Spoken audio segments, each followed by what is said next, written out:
G'day ladies and gentlemen, Joe from Queensland Survival. Now I've got a box opening, this beauty, and it's from Everest Forge. Now Everest Forge has a new founder. His name is Deepak Sunar, and he's located in Australia. Okay, he's importing them into Australia and sending them to you here.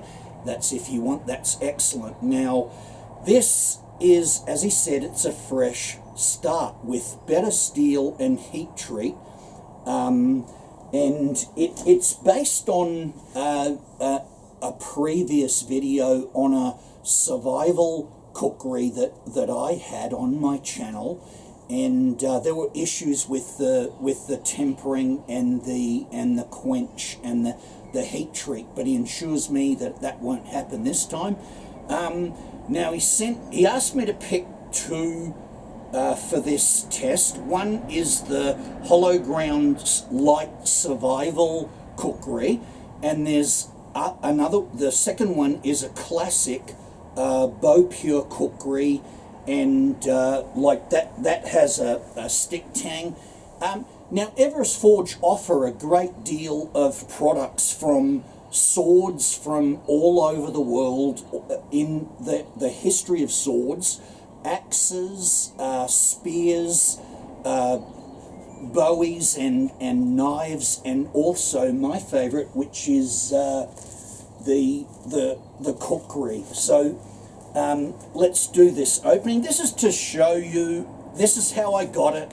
I haven't touched them. This is how we've got it. All I'm going to do is open it, obviously, carefully, so I don't cut myself. Look out, watch your nose, girl.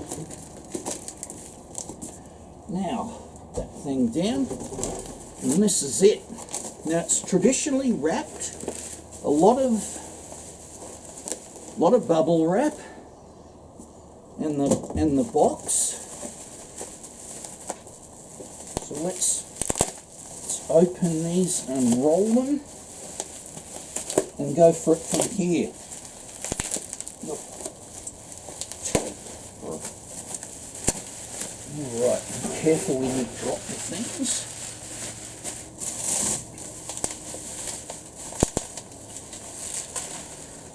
Alright, they're well wrapped in bubble wrap and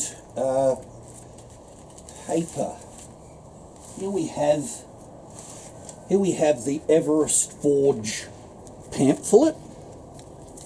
Okay, lovely photo there. And their contact details there.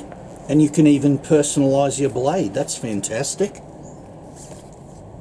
Whoop, hold that open for you, sorry. Custom forging the future.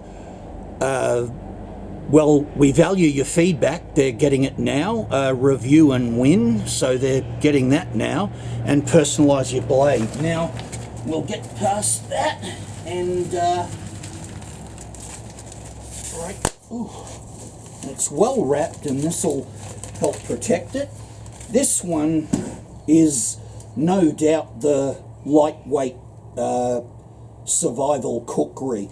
Now, the original survival cookery, it had a 12-inch blade, an ex-era, built the same way, but I found it to be bloody heavy. But this one has a great weight to it, so an excellent start there.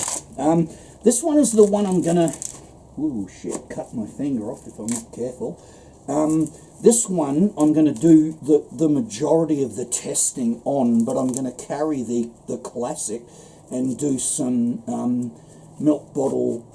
So the thing is well wrapped. It's covered in glad wrap, which is excellent to protect it and keep it clean and tidy, isn't it? Hey, Chloe. Chloe thinks she likes the smell. Now, there is the traditional DAP sheath. It has buffalo leather skin, and yeah, as you can see, this one's bloody well made. I'll try and get this plastic off.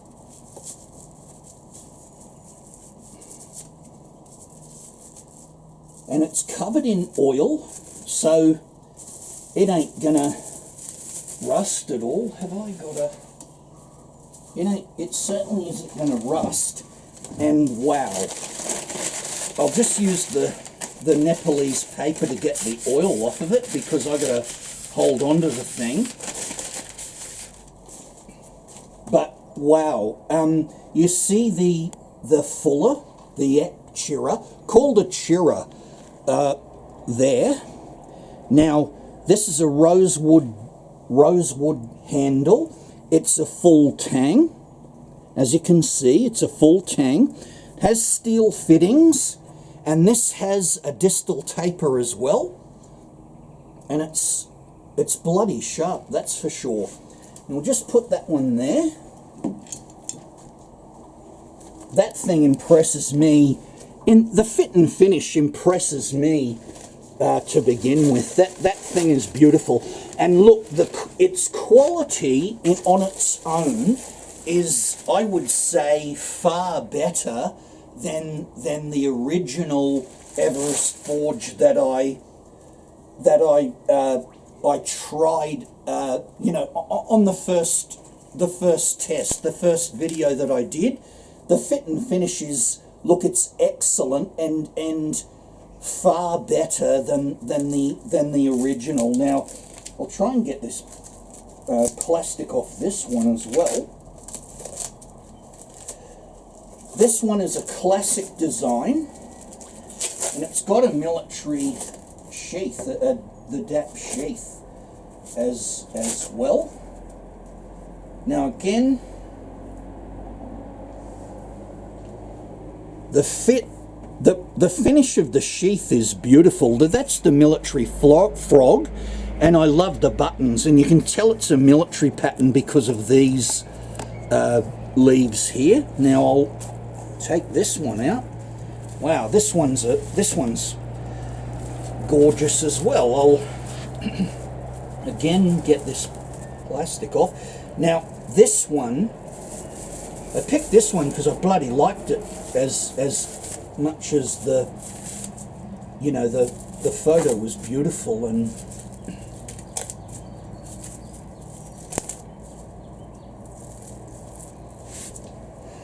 wow, and see the engraving there is beautiful. Now once again, it's covered in oil. It's a beautiful grind. This is a buffalo horn handle, and it has brass fittings. It is a stick tang. That's where it's riveted. Look, I'm going to have to go inside, and I'll put that down.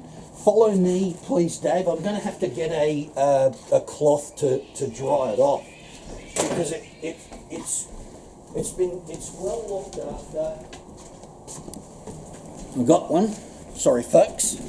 Should have remembered this. I got to get the oil off of it, because I assure you that these things were never going to rust. That's for sure. Now, the improvement of the steel, they use 5160. Okay, we'll see in the test, which will be a normal test. I won't be abusing these things. They, they're beautifully made. And let's see the fit and finish of this one. The classic, the fit is excellent. Always hold the back of the sheath, never like that, the back of the sheath, and it draws well. That's certainly beautiful. Now, this one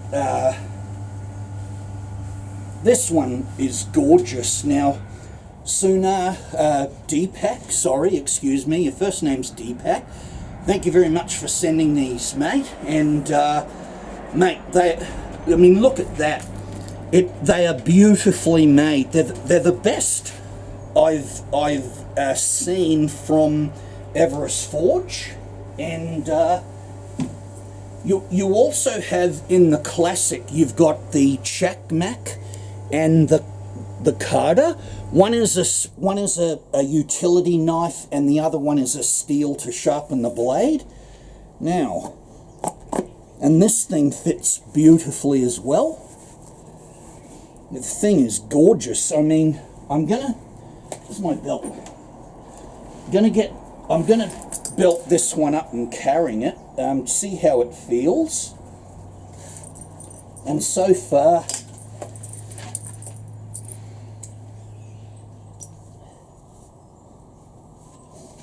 I mean, it feels good, it sits well. Because it's got a military, the frog, you can turn it, draw the thing very well, and put it back in. So that's to have both of them in the test. First we'll start with a classic cutting test. And again, ladies and gentlemen, Everest Forge, this is excellent quality, excellent quality. Now, on its recurve, it's sharp on the belly. Missed that bit. And it's cutting well. With some sisal rope, just 4 10mm piece. I can't get any, or there is thicker stuff, but it's bloody expensive. So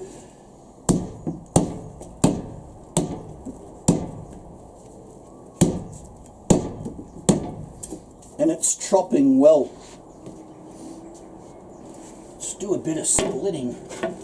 Move this forward. Bit of splitting. Don't risk cutting your fingers off. Some light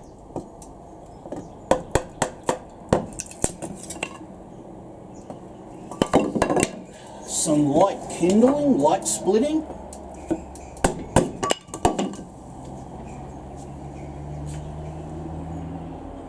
It does that well, and it's held its edge and it's still sharp.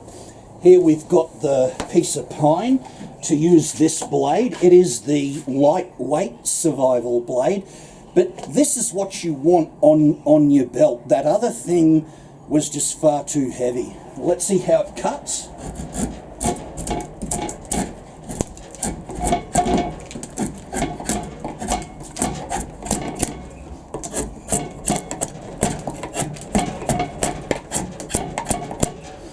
Cuts well, and it held its edge.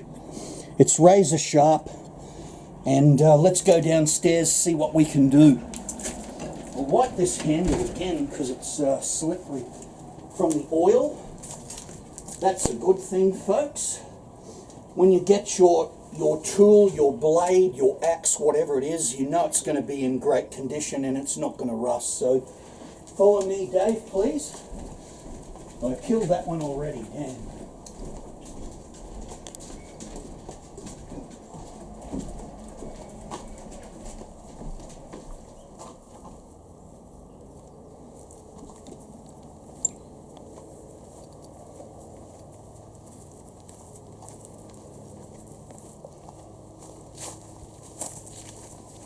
We've got some milk bottles, classic cut, double cut over here.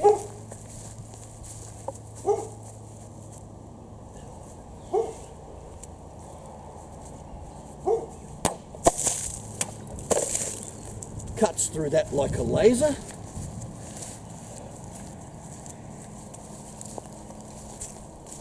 Okay, folks, here we've got a classic. Look, again, I'm choosing a frozen chook. I had them hanging before. It looks great, and it's an easy cut. But when it's frozen, it's a good test of the edge. Not yet. Now I just got to not go away, not cut my finger off.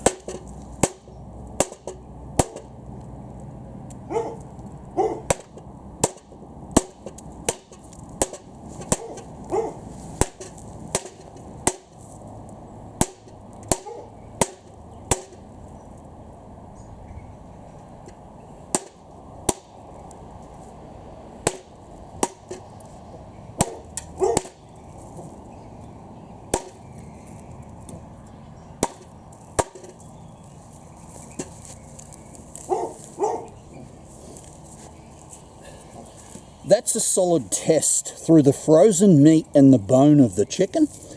Just give this to Chloe. Chloe, there you go. Good girl. Now, again, ladies and gentlemen, not a mutt. You can see it looks gory, doesn't it? Like, that's what a Gurkha would love his blade for. But anyway, look, there's not a mark, there's no roll, the edge is fine, it hasn't lost its edge. Now I've got a nice block to chop. The handle is strong, it is a full tang, it's beautifully made. Now I've got a solid block of some sort of ice. This is another test, guys, to test its edge.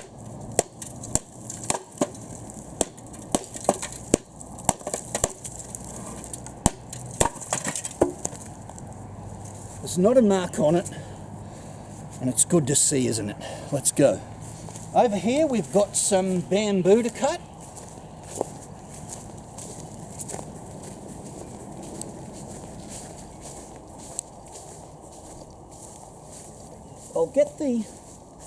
I'll use both of them.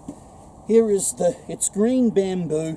This is what you want. You can split it, you can section the nodes and make a bed out of it, whatever you want, but it's green, it's what you're after.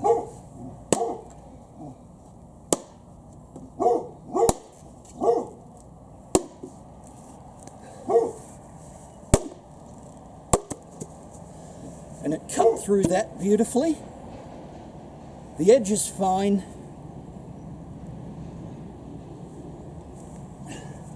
Now I'll get my classic out. Look at this. This thing is just gorgeous. And it's a bigger blade. I believe it's like 14-inch blade. It has a distal taper, and this is a classic though. Let's see how this one goes through the bamboo. Oh, it cuts very well. As you can see, cuts very well.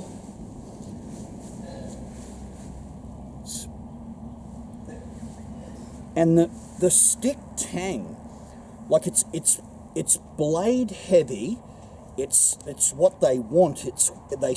They'll swing and cut better, but it's held its edge. Let's get some. This is the kind of sapling. It's green. It is a hardwood, but I cut it about 4 days ago. Let's see how this thing cuts.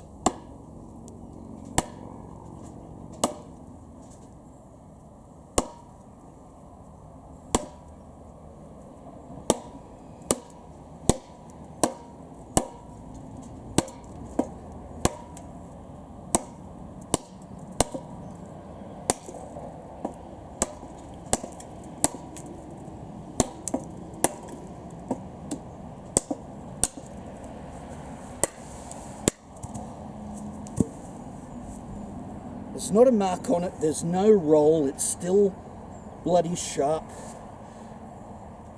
There's not a notch, and that's done very well. I'll sheath that girl. Oh, excuse me, the handle performed excellently. There's no movement, it's solid, and the fit and finish it's just beautiful. This is a beautiful Khukuri, well made, and Everest forge. Anyway, right, now we'll go back to the survival cookery. Weight is excellent. It's not too. I'd say it's the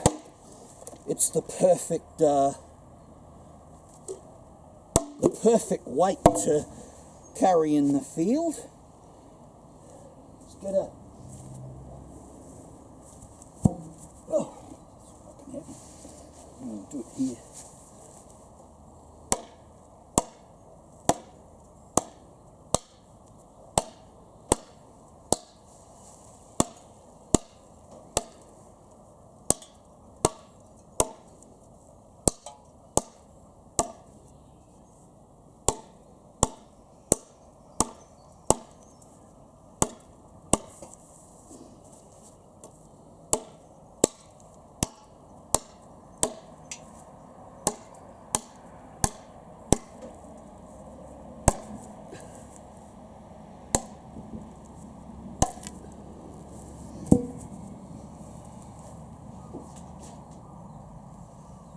It's cutting beautifully.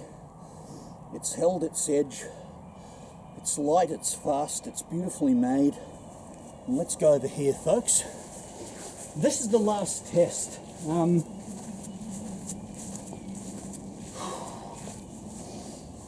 This is for penetration. This is just a archery target. Now, unless it has a handguard, what these ridges on the handle are supposed to do, it locks between your fingers, and that's for if you're stabbing. Now, there is the good possibility that your hand will slip and run up the blade and you'll cause a lot of damage. So with the handguard that some of them have, that's the only way I'd do that. But with this thing, I'll just use it like that.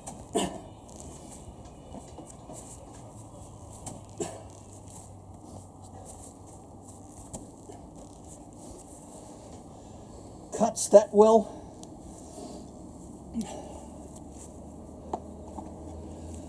Ladies and gentlemen, Everest Forge. A new start, bloody oath it is. Deepak, thanks mate. These are beautiful Khukuris and sold at a good price, $150, $160, and plus postage. But that is all, folks. Have a nice day.